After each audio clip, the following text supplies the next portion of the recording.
Hello दोस्तों, स्वागत है एक बार आपका फिर आपके यूट्यूब चैनल राम से स्टडी पॉइंट पर। दोस्तों मेरा नाम है जितेंद्र यादव और जैसा कि आप जानते हैं हम ज्योग्राफी के मोस्ट इंपॉर्टेंट क्वेश्चंस कर रहे हैं जो कि आपके रेलवे और एसएससी बहुत सारे एग्जाम्स में पूछे गए हैं। अभी हम पढ़ रहे हैं, आपका आज मंगल स्टार्ट करेंगे। हमने कल अर्थ तक सारे क्वेश्चंस निपटा लिए हैं। आपको पता है कि मैंने आपको अर्थ के सारे क्वेश्चंस करा दिए थे। इससे पहले मैंने आपके शुक्र, बुध और सन से रिलेटेड जितने भी क्वेश्चंस थे या ब्रह्मांड यूनिवर्स से रिलेटेड जो भी क्वेश्चंस थे हमने आप पूरे कर लिए हैं। आज ये 4th पार्ट है इसका और आज हम पढ़ेंगे इस सोलर सिस्टम को पूरा ख़त्म कर देंगे, यानी कि अरुण और वरुण सब खत्म करके फिर अगली क्लास में देखेंगे धूमकेतु। दोस्तों तो पहला क्वेश्चन है आपके पास, निम्न में से किस ग्रह को लाल ग्रह भी कहते हैं? तो आप सभी को पता ही है कि मंगल को लाल ग्रह कहा जाता है, मार्स है ना। तो इसका जो राइट आंसर हो जाएगा दोस्तों वो आपका हो जाएगा ऑप्शन नंबर डी, मंगल आपका रेड ग्रह के नाम से जाना जाता है। देखो मंगल सूर्य से दूरी के क्रम में आप सभी को पता है पृथ्वी के बाद चौथा है। आपसे ये भी पूछा जाता है कि पृथ्वी कौन से नंबर का है, तो पृथ्वी तीसरे नंबर का है। बुध आपके आप सभी को पता है बुध जो है वो पहले नंबर पर आता है, सूर्य के बाद सबसे पहले बुध, फिर आपका आ जाता है शुक्र, फिर पृथ्वी, फिर मंगल आता है। तो दोस्तों ये लिखा हुआ है, आप इसका पढ़ सकते हैं डिटेल सॉल्यूशन कि मंगल ग्रह सूर्य से दूरी के क्रम में पृथ्वी के बाद चौथा ग्रह है। ये सूर्य की परिक्रमा 687 दिनों में पूरी करता है। और अगर बात करें दोस्तों तो बुध जो है वो 88 दिनों में पूरी कर लेता है, जबकि जो आपका ये चौथा ग्रह मंगल जो है वो 687 दिनों में पूरी करता है। ये भी पूछा जाता है आपसे कि इसका जो लाल रंग है वो किस वजह से है, तो आयरन ऑक्साइड के कारण ये दोस्तों लाल दिखाई देता है, इसलिए इसे लाल ग्रह भी कहते हैं। इस ग्रह पर वायुमंडल अत्यंत विरल है। इसकी घूर्णन गति पृथ्वी की घूर्णन गति के समान है। फोवोस और डिवोस ये दोस्तों आपको याद रखना है, दो इसके उपग्रह हैं फोवोस और डिवोस। ये पूछा जाता है कि फोवोस और डिवोस किसके उपग्रह हैं, तो ये मंगल के दो उपग्रह आप देख सकते हैं, यहाँ पर लिखा भी है कि मंगल के दो उपग्रह है। आगे ये लिखा हुआ है कि डिमोस सौरमंडल का सबसे छोटा उपग्रह। ये अब यहाँ पर देखो इंपॉर्टेंट बन जाता है कि सौरमंडल का सबसे छोटा उपग्रह कौन सा है, तो ये दोस्तों डिमोस। देखो डिमोस सौरमंडल का सबसे छोटा उपग्रह है। एक बात आपको और याद रखनी है कि सबसे बड़ा गैनीमेड है जो कि बृहस्पति का है, ठीक है। एक बात आपको यहाँ पर और याद रखनी है कि इस ग्रह का सबसे ऊंचा पर्वत निक्स ओलंपिया है। दोस्तों क्या है, निक्स ओलंपिया है, ठीक है, जो कि माउंट एवरेस्ट से भी कितना है, 3 गुना अधिक ऊंचा है। आपको ये बात याद रखनी है। आगे देखिए बुध के बारे में भी बताया गया है। बुध सूर्य का सबसे निकटतम तथा सौरमंडल का सबसे छोटा ग्रह है। यह 88 दिनों में सूर्य की परिक्रमा पूरी कर लेता है। बात करते हैं दोस्तों शुक्र की। यह सूर्य के निकटवर्ती दूसरा ग्रह आपको मैंने बताया था तथा सूर्य की परिक्रमा 243 दिन में पूरी कर लेता है।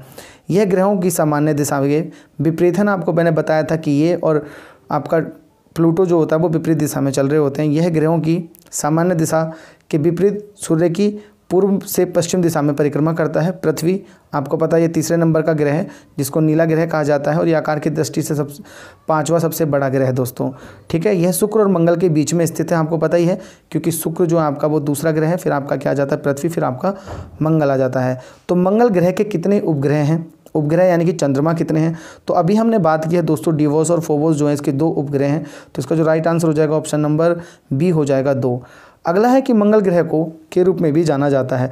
तो मंगल ग्रह को लाल ग्रह के रूप में जाना जाता है। सुबह का तारा, शाम का तारा ये शुक्र को जाना जाता है और नीला ग्रह आपके पृथ्वी को कहा जाता है। तो इसका जो राइट आंसर हो जाएगा वो हो जाएगा ऑप्शन नंबर सी, लाल ग्रह। आपको पता ही कि सुबह और शाम का तारा किसको कहा जाता है दोस्तों, तो शुक्र को कहा जाता है। किसको कहा जाता है, शुक्र को कहा जाता है।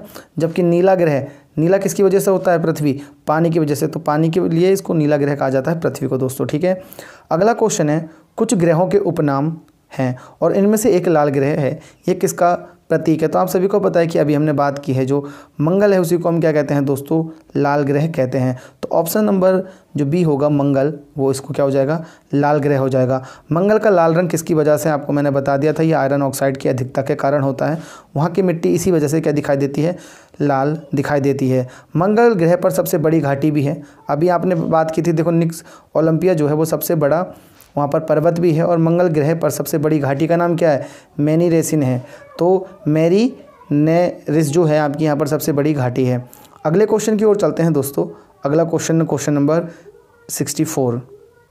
तो अब हम बात करने वाले हैं बृहस्पति के बारे में, यानी कि जुपिटर। देखिए इंग्लिश में भी आपको नाम पता होने चाहिए, चाहे आप हिंदी मीडियम से हैं चाहे आप इंग्लिश मीडियम से हैं, क्योंकि कई बार क्या होता है वो आपको इंग्लिश मीडियम के ही सारे नाम उठा कर रख देता है, जैसे जुपिटर ही लिख देगा बृहस्पति को, है ना। तो आपको याद रखना है ये भी। तो किस ग्रह के एक चंद्रमा का नाम गैनीमीड है? मैंने आपको बताया था कि गैनीमीड सबसे बड़ा उपग्रह आपका यहाँ सबसे बड़ा चंद्रमा है। तो गैनीमीड किसका है? अभी हमने बात की है बृहस्पति का है, जस्ट पिछले क्वेश्चन में। तो देखिए लिखा भी है कि बृहस्पति सौरमंडल का सबसे बड़ा ग्रह है। गैनीमीड सबसे बड़ा उपग्रह, मैंने अभी आपको बताया था सबसे बड़ा कौन है? गैनीमीड। और फोबोस जो है वो सबसे छोटा, जो कि आपको पता है किसका है? मंगल का है। अन्य महत्वपूर्ण उपग्रह जो है वो इसके हिमालय, यूरोपा, आयो, लो, कैलिस्टा, फोबिस, बहुत सारे हैं दोस्तों, आपको 69 के आसपास हैं इसके। गैनीमीड एवं यूरोपा उपग्रह पर बर्फ़ है। आपको पता याद रखना है कि गैनीमीड जो है वो सबसे बड़ा भी है और बर्फीला है, जिसके नीचे पानी का भंडार है। यूरोपा पर तरल जल है तथा हाइड्रोजन पर ऑक्साइड के भी यहाँ पर साक्ष्य मिलते हैं। तो अगर पूछा जाए कि आपसे हाइड्रोजन पर ऑक्साइड, दोस्तों एक ही है, ये गलत लिख दिया यहाँ पर, हाइड्रोजन पर ऑक्साइड, ठीक है, हाइड्रोजन पर ऑक्साइड आपको याद रखना है, H2O2 के यहाँ पर साक्ष्य मिलते हैं आपको।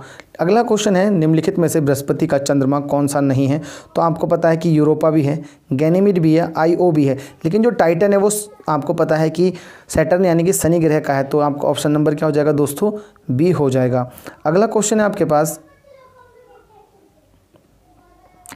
कि पृथ्वी के आकार की तुलना में निम्नलिखित में से सबसे बड़ा ग्रह कौन सा है? तो आप सभी को पता है कि बृहस्पति ग्रह है जो दोस्तों सबसे बड़ा ग्रह है हमारे पूरे ब्रह्मांड का, यानी कि जो 8 ग्रह उनमें है ना, पूरे यूनिवर्स की बात नहीं कर रहे हम। अगला क्वेश्चन है आपके पास, विशाल ग्रेट रेड स्पॉट के रूप में जाने जाता है ना, तूफान किस ग्रह से संबंधित है? तो दोस्तों ये भी आपके बृहस्पति से है। ये बात याद रखनी है आपको कि कौन सा तूफान विशाल ग्रेट रेड स्पॉट के रूप में जाना जाता है। तो ये किस पर है? बृहस्पति पर है। देखिए लिखा भी है कि ग्रेट रेड स्पॉट उच्च दाब एक सतत क्षेत्र है जहाँ पर क्या होता है, एक ग्रह है आपको पता है बृहस्पति, जिस पर ये विषमता वाले तूफान का उत्पादन करता है। अगला क्वेश्चन है, निम्नलिखित में से कौन से ग्रह का रंग नारंगी है और उस पर सफ़ेद धारियां हैं? तो आपको सभी को पता है कि ये भी बृहस्पति है। आपको याद रखना है, इसका जो राइट आंसर हो जाएगा वो हो जाएगा दोस्तों बृहस्पति। देखिए बृहस्पति को पीला मत समझिए, ठीक है, वो कैसा है? नारंगी है। ग्रह का रंग कैसा है?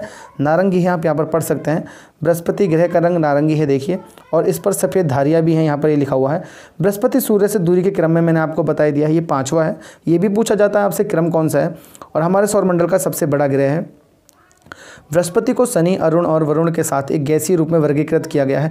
देखिए आपको पता होगा कि मंगल तक के जो 4 ग्रह हैं दोस्तों वो कैसे हैं, आपको पता है ठोस है, जबकि बृहस्पति है ना, उसके बाद शनि, फिर अरुण और वरुण जो हैं दोस्तों वो आपके कैसे हैं? गैसीय हैं। ये बात भी आपको याद रखनी है, जिन्हें हम क्या कहते हैं? बाहरी ग्रहों के रूप में भी जानते हैं। अगला क्वेश्चन है आपके पास क्वेश्चन नंबर 69, जो कि अब आपका अरुण, वरुण या यम हम कुछ भी कह लें, देखो यूरेनस भी कहते हैं इसको, नेपच्यून या फिर प्लूटो। तो निम्नलिखित में से किस ग्रह को ग्रह के रूप में नहीं जाना जाता है? तो आप सभी को पता है कि किसको नहीं जाता है, तो यम को नहीं जाना जाता है, क्योंकि देखो शनि भी ग्रह है आपको पता है ना, बाकी सारे ग्रह हैं, लेकिन ये जो आपका यम है इसको ग्रह के रूप में नहीं जाना जाता है। अगले क्वेश्चन की ओर चलते हैं, क्वेश्चन नंबर 70।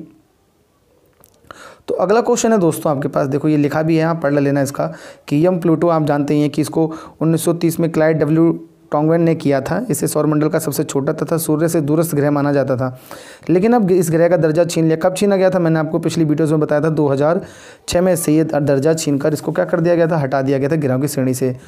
प्लूटो के चांद का नाम क्या है? तो दोस्तों आपको बताना है कि प्लूटो के चांद का नाम क्या है। तो देखो प्लूटो के उपग्रह जो है वो चेरान है, निक्स है और हाइड्रा को भी है ना, तो ये आप देख लो, यहाँ पर आपको मिल ही जाएगा कि जो चेरान है उपग्रह ही आपके चंद्रमा कहलाते हैं। जैसे पृथ्वी का एकमात्र उपग्रह कौन है? आप सभी जानते हैं चंद्रमा है ना, तो उसका नाम क्या है? चंद्रमा। तो कई बार वो उपग्रह दे देता है आपको, कई बार क्या बोल देता है कि भाई उसका चंद्रमा का नाम क्या है या चांद का नाम क्या है, तो आपको ये याद रखना है। अगला क्वेश्चन है कि किस ग्रह को बौना ग्रह कहा जाता है? अभी मैंने आपको बताया था कि प्लूटो को बौना ग्रह होने की वजह से क्या कर दिया गया था, 2006 में से बाहर निकाल दिया गया था। तो प्लूटो एक बौना ग्रह है। यम या प्लूटो सौरमंडल का दूसरा सबसे बड़ा बौना ग्रह है। प्लूटो को कभी सौरमंडल का सबसे बाहरी ग्रह माना जाता था, लेकिन अब इसे सौरमंडल के ग्रहों की श्रेणी से बाहर कर दिया गया 2006 में। क्वेश्चन नंबर आपका 72 है, निम्नलिखित में से किसको हमारे सौरमंडल का एक ग्रह माना जाता था परंतु अब उसे बौना ग्रह यानी कि ड्वार्फ प्लेनेट कहते हैं? तो आप सभी को पता है दोस्तों ये है प्लूटो। अभी हम जस्ट ऊपर पढ़ के आ रहे हैं, आई होप आप क्वेश्चंस कर पा रहे होंगे। अगला क्वेश्चन है आपके पास, निम्नलिखित में से किसे एक बौना ग्रह कहा जाता है? तो अभी हमने पढ़ा है दोस्तों प्लूटो, है ना, इसका भी राइट आंसर क्या हो जाएगा? प्लूटो। अगला क्वेश्चन है यूरेनस ग्रह की खोज किसने की थी? तो आपको ये याद रखना है कि यूरेनस की जो खोज की थी वो सर विलियम हर्शेल ने की थी, जो इसका राइट आंसर हो जाएगा ऑप्शन नंबर सी हो जाएगा दोस्तों। क्या हो जाएगा? Option number C, sir William Herschel ने इसकी खोज की थी। ये बात आपको बस नाम याद रखना है कि यूरेनस ग्रह की खोज किसने की थी? तो सर विलियम हर्शेल ने की थी। अगला क्वेश्चन है कि खगोल शास्त्री ने प्लूटो ग्रह का पता लगाया था। तो प्लूटो की खोज किसने की थी? तो अभी हमने दोस्तों बात ही की थी कि क्लाइड टॉमबेग ने की थी, है ना। अभी हमने ऊपर जस्ट हमने इसकी बात की है कि क्लाइड टॉमबेग ने क्या किया था दोस्तों? प्लूटो ग्रह की खोज की थी। अगले क्वेश्चन की ओर चलते हैं दोस्तों।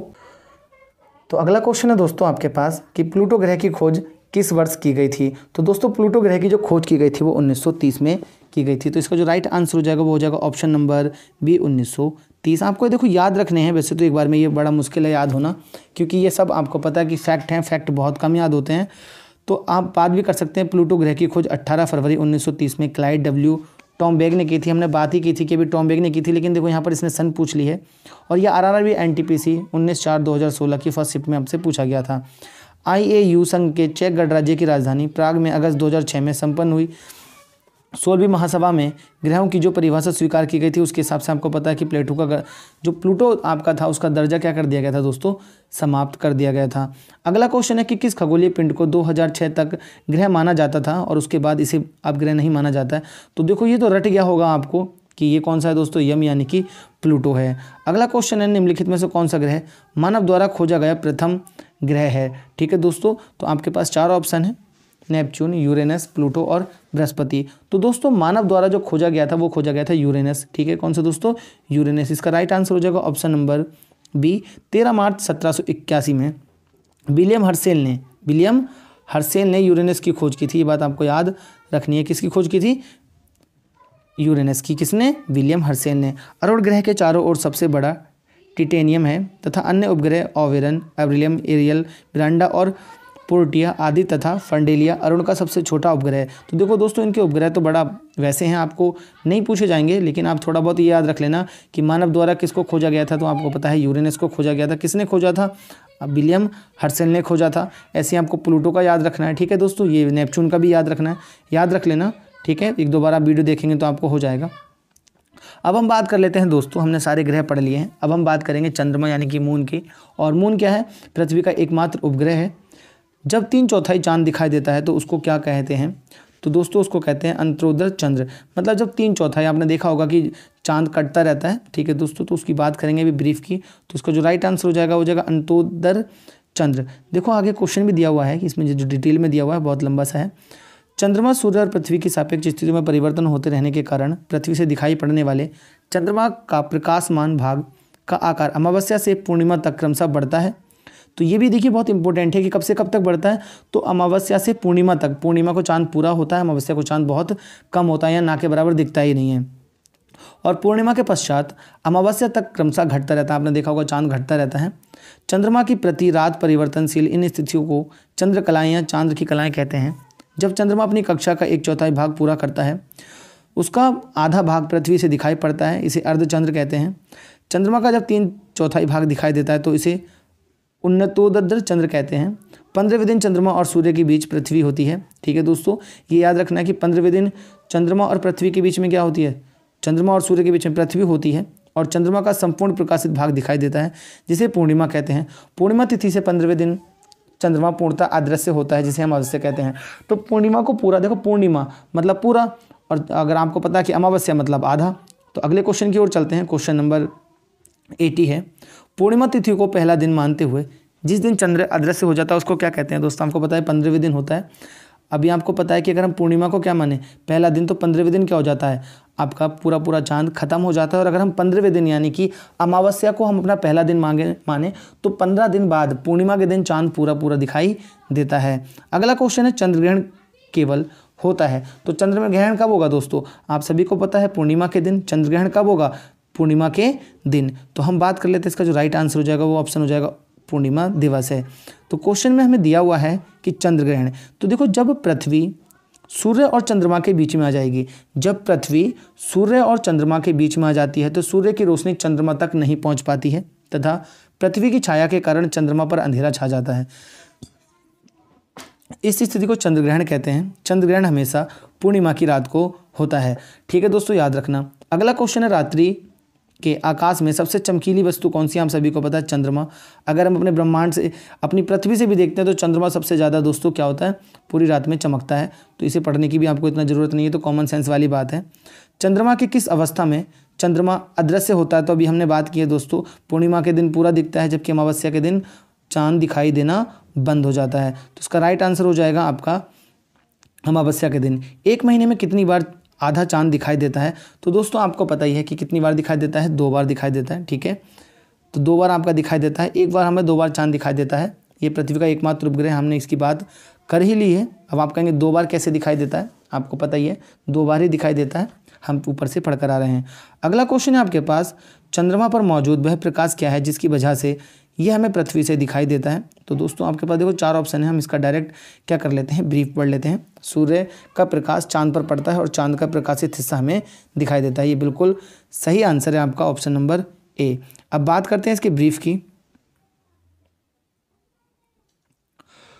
तो देखो दोस्तों, इसका जो राइट आंसर दिया था मैंने ए, उसमें लिखा हुआ है सूर्य एक तारा है तथा पूरे ब्रह्मांड का प्रधान है। सारे ग्रह उपग्रह इसी के प्रकाश से चमकते हैं। चंद्रमा जो पृथ्वी की परिक्रमा लगभग 27 दिन 8 घंटे में पूरा करता है, ठीक है, तथा इतने ही समय में अपने अक्ष पर घूर्णन करता है। यही कारण है कि चंद्रमा का सदैव एकमात्र भाग दिखाई देता है।